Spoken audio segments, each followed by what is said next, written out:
ভেনেজুয়েলায় শক্তিশালী জোড়া ভূমিকম্পের পর পঞ্চম দিনের মতো উদ্ধার অভিযান চলছে। ধ্বংসস্তূপে আটকে থাকা লোকজনকে জীবিত উদ্ধারের সময়ের সঙ্গে পাল্লা দিয়ে কাজ করছেন স্থানীয় ও আন্তর্জাতিক উদ্ধারকর্মীরা।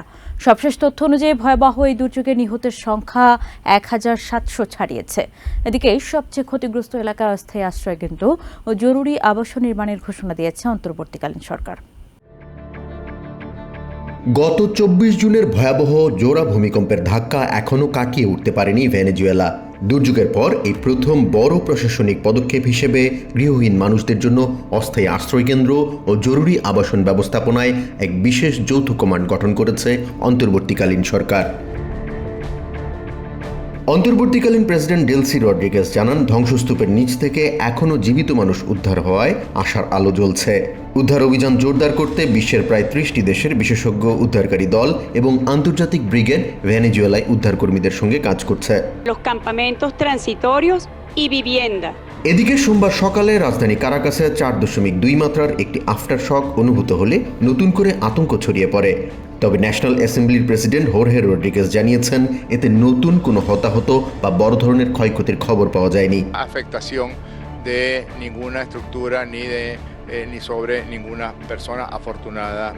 তবে মাঠ পর্যায়ের মানবিক পরিস্থিতিকে অত্যন্ত নাজুক বলে সতর্ক করেছে জাতিসংঘ। সংস্থাটির আবাসিক সমন্বয়কারী জিয়ানলুকা রামাপোল্লা জানান, দুর্যোগের পর সবচেয়ে গুরুত্বপূর্ণ প্রথম ৭২ ঘন্টা পেরিয়ে গেলেও এখনও জীবিত মানুষ উদ্ধার করা সম্ভব হচ্ছে। And this is one of the miracles of this country. Rescuers are still being able to pull out alive people yesterday alone. জাতিসংঘের দেয়া তথ্য অনুযায়ী অন্তত ২,৫০০ ভবন সম্পূর্ণ বা আংশিকভাবে ধসে পড়েছে। ফলে নিহতের প্রকৃত সংখ্যা বর্তমান হিসেবের চেয়েও বেশি হতে পারে বলে আশঙ্কা করা হচ্ছে। পরিস্থিতি মোকাবেলায় ১০,০০০ মরদেহ সংরক্ষণের ব্যাগ প্রস্তুত রাখা হয়েছে। In the next hours to reach Venezuela, this will bring heavy rains. You can imagine what this means for the displaced. দুর্গত এলাকায় বাড়ছে মানুষের ক্ষোভ ও হতাশা। পর্যটন নগরী কারাবালেদার একটি গলফ কোর্সকে অস্থায়ী আশ্রয় শিবিরে রূপান্তর করা হয়েছে।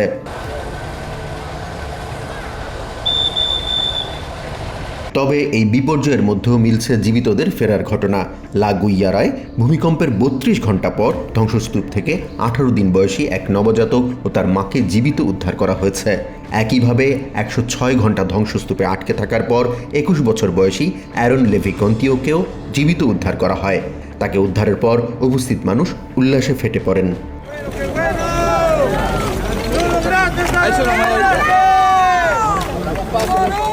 জাহান মিথুন, TVN 24 news desk. New York থেকে সম্প্রচারিত TVN 24 টেলিভিশন বিশ্বজুড়ে বাঙালির কণ্ঠস্বর।